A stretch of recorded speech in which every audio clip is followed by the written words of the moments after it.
सुवार्थेंत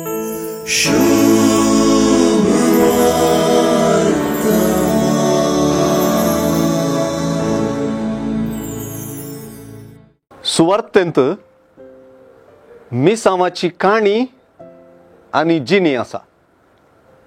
सुवार्थेच्या पाठांत मिसावाचें व्याख्यान आसा. सुवार्थेंत मिसावाचो सार आसा. आयचे सुवार्थेंत मिसावाची प्रक्रिया आसा.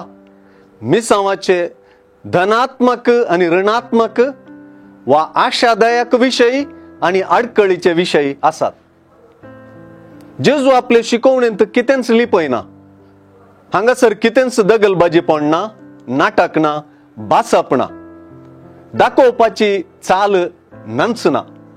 हांगासर सकड शिदा. पयल्यान मिसावाचो धनी वा सावकार आसा.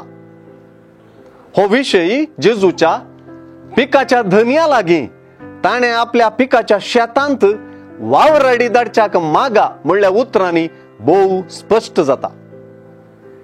देखून मिसावाचो धनी सर्गींचो बापच. पिकावळ वा रैताचे भाशेंत हे मिसांव विवारिलां. देखून मिसावाच्या धनयाक सावकारच म्हणयत. ताणेंच आपल्या शेतांत वावराड्यांक धाडचें. दुर्बळ्यांक बरी खबर परगट करूंक म्हणून ताणें म्हाका अभिषेक केला वा धाडला म्हणून जेजून आपले मिसांव सुरू केल्लें. आतां जेजू आपल्या 12 जाणां शिसांक विंचून मिसावान धाडटा आनी उपरांत 72 जाणांक मिसावान धाडटा. आपोस्तालांचे आनी शिसांचे मिसांव जेजूचेंच. ते ताचोच सर्गींच्या राजाचो संदेश परगडचे, ताणें केल्ले परींच करचें, ताचीच चाल धरचें मिसांव. ह्या मिसावांत वर्ती यशस्वी मेळटा वा मिसावांक येवकार मेळटा.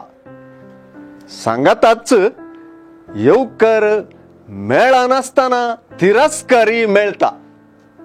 अशें मिसावांत जिकी आसा, आडकळी आसात.